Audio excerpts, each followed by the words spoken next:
vision here of trying to look forward. And I'm going to start out tonight by actually looking backwards as you know, as just kind of reflecting on my grandmother and the history of that and her involvement in Ankeny from the beginning. It has been a long road that brings us here today, and I think sometimes it's useful to reflect back on that and some of the things that have been going on in our family for decades that really still have an influence today. And I went dug through some old picture files with my dad. Now you have to always remember, if you ask your dad for old picture files, usually he doesn't show up with 7 boxes of slides. You know, but that's what my dad does. And then he says, I'll mail you something, and that means that he'll email you about 200 gigabytes of pictures. Just the ones he picked, just the good ones, you know. And so I am a little tired, more tired than normal, I think, this year, just because I've been looking through all these.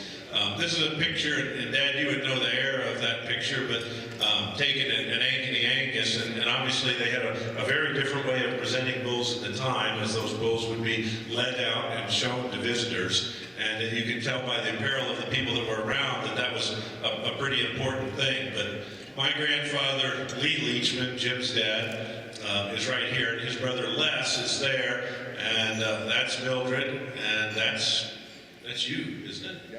That's Dad. And that would have been circa about 1943 or 4, or somewhere in there, 43. And so you can see they were involved in it very early on. But back in that era, showing cattle was a big part of merchandising. And one of the things that Ankeny did is they would take cattle to the International Stock Show in Chicago. And for many years, the dominant class, or the most prestigious class, was the carload of 10 head. And that was typically 9 females and 1 bull.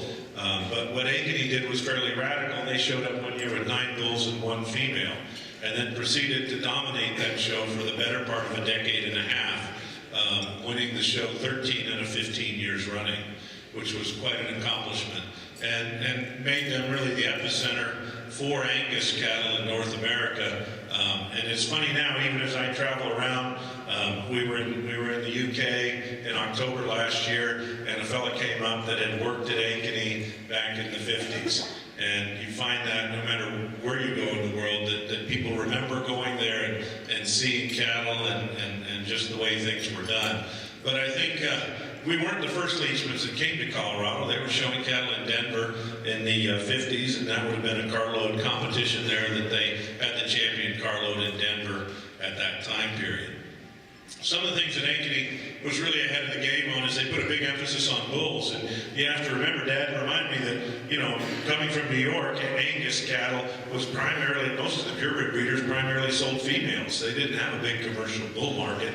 It's not like we think of it today. They were primarily trading females amongst each other. But Ankeny very quickly focused on bulls, and they decided not to show females just because of the adverse effect that it would have on that reproduction. So they retained those top females, and they established multiple bull ownership. We think today that artificial insemination and ownership of bulls and percentages is commonplace, but there were actually rules in most of the associations that prohibited that back in the day. In fact, when artificial insemination came along, it was a big fight in the associations, because there were those who said that it would be the downfall of the breeds because it would make the high-quality bulls too plentiful. So it's really a total shift in perspective. But Dad remembers that they used to take fresh semen and extend it and go breed cows with it. And back in the day, as Charles Crochet tells us, you had to transfer the cows into the owner who owned the bull so you could breed them, and then you transferred them back.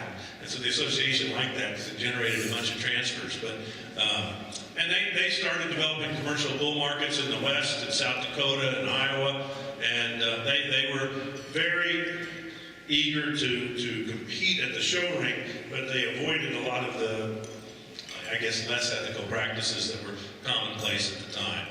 And the motto was, there's no limit to what you could accomplish if it didn't matter who got the credit. And the organization was structured around that.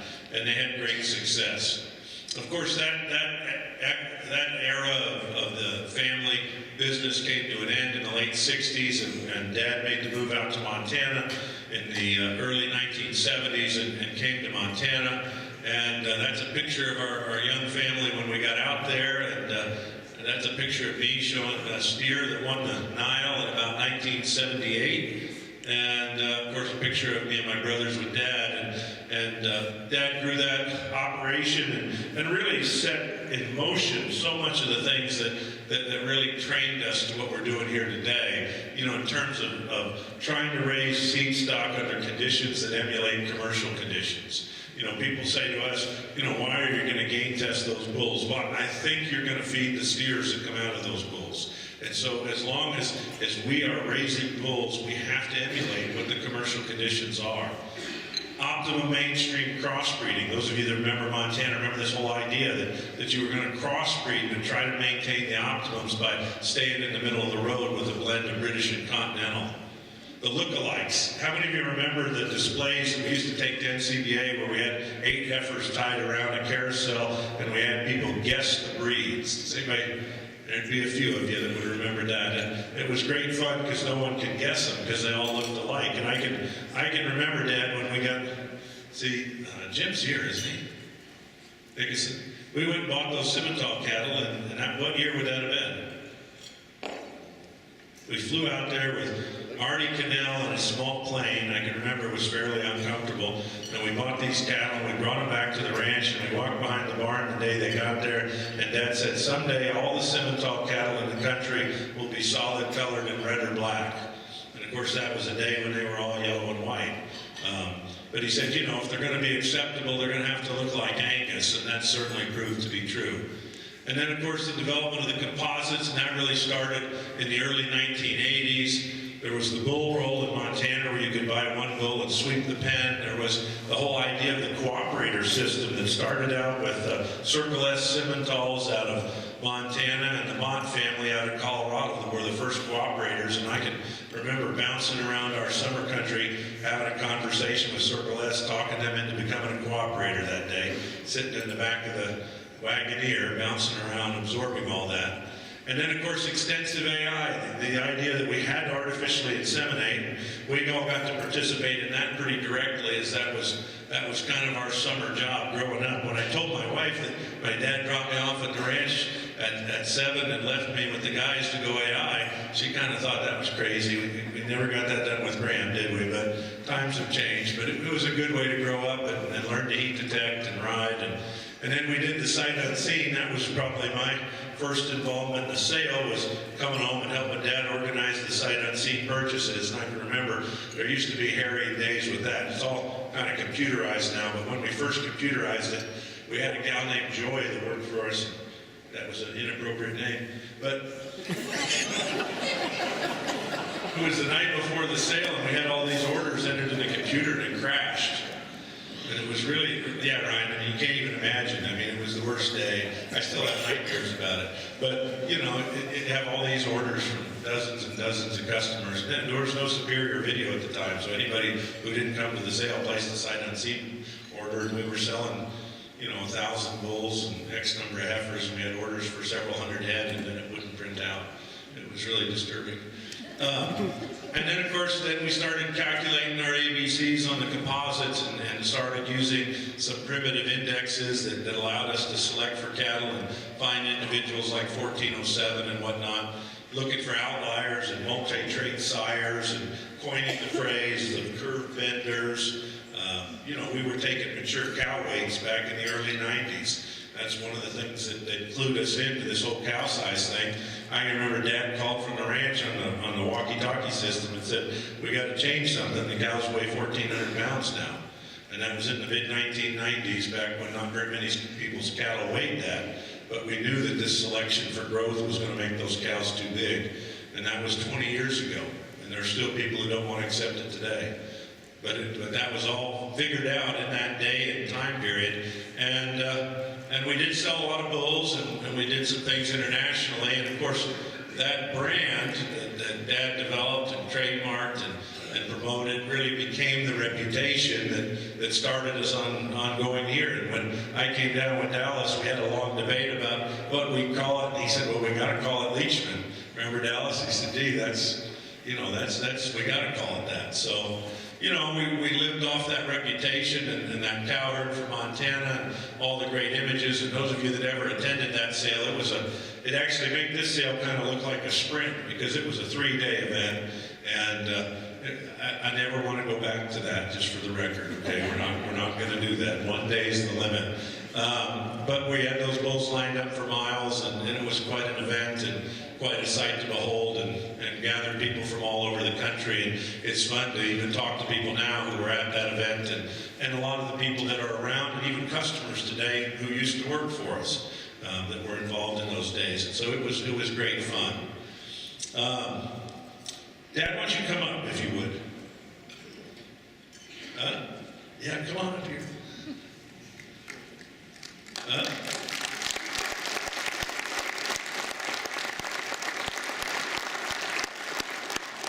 As a kid, I can remember my grandfather coming up to our sales, and I can remember him sitting with Dad down in the office, and they'd have great conversations, and I just kind of sit there and try to soak it in. But it was obvious to me that you had a great mentor. And so tonight, we give out a Hairpin Award every year, so I'm going to give them. I'm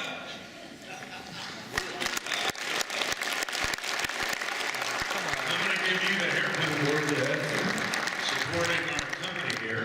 And these are some old pictures that I pulled out. You were a little younger in that one. But, you know, as those of you that know, he was a great communicator. And I think if you think of the things that you learn from, you know, obviously his ability to communicate complicated things in a fairly simple way was really a gift, and it continues to be a gift. And if you read our stuff, you know that he's having a huge influence on the materials that we're generating. Beyond that, obviously, the idea of branding, right? The whole idea of branding and marketing, these were all images of some of those of you that remember the posters that he generated and the way those images became iconic around the industry and even around the globe. I know, Dad, you didn't like it when people called you a marketer, but you were the best, are the best, and we're happy to have you here helping us. Because I owed so much money on it. Yeah, well, it's always good to owe money. That's a good thing, right? Our banker agreed. And then the other thing is, though he's fairly conservative politically, from an animal breeding standpoint, he's pretty liberal. And so he always had multiple breeds. That's a bull calf that was one of the first gelding calves that we bought. And I can remember, you know, having discussions with Dad as to why we would get into gelding and the data behind them and what was about. But he was never really reluctant to take a plunge. When I told him we needed to raise cattle for South America that had Sangha blood in them from Africa, we generated bulls that were like this bull, that were hybrids. When we got into the Piedmontese deal, we had a bunch of these bulls running around. And so this idea of crossbreeding and using breeds, and really an animal breeder, the first tool you have is the differences between breeds. And you're trying to utilize that, and we're still trying to utilize that today. And I suppose that my willingness to look outside and study different populations and bring those in really comes from the seed that you planted, Dad, back in the day. And then, of course, in later years, Dad got pretty fired up about horses and raised some very spectacular horses. We're happy to have a few of them around the ranch yet today. And, you know, the whole idea of really being more than just a breeder, but a master stockman. It was great to be around that and see that and see the passion and love you had for it, Dad. And it's fun to say that. And so, as we think of where we are today and whether he's around helping us with junior projects or getting us to take care of his dog because he's going on a trip, or whether he's coming to visit you guys to put together a testimonial, as most of you, you know, if you've had him come to your place, you know, it's a fun deal, and he is, I think, in a large part, responsible for a change in the image of the company over the last several years, and we're really thankful for that, and the way he pictures the animals for us and does all that. And when we get together as a family, it's fun to give you the Hairpin L Award, Dad, this year. And I'll get this plaque. I think it's over here. Did you hide it over here, Lisa? Right there? Underneath the hat.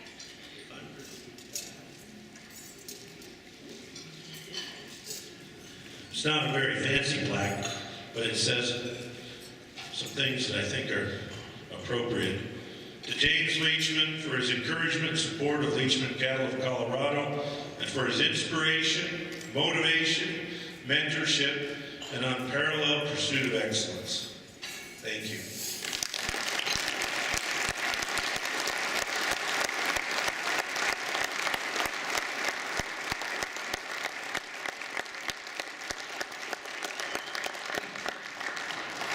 I've been a lucky guy all my life.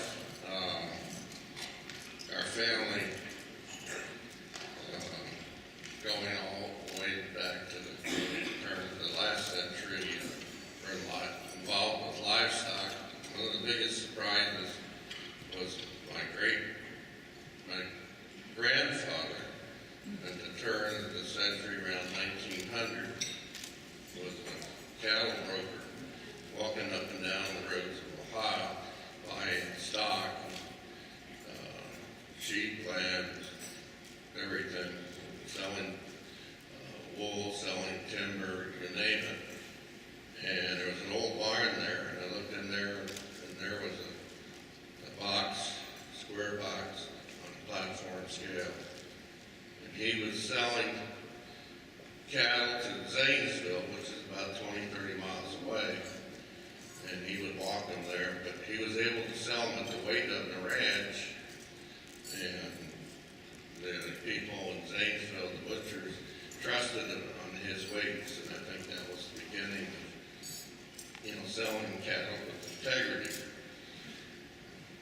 When you work hard and spend all your time on something, I guess you can get pretty good with it.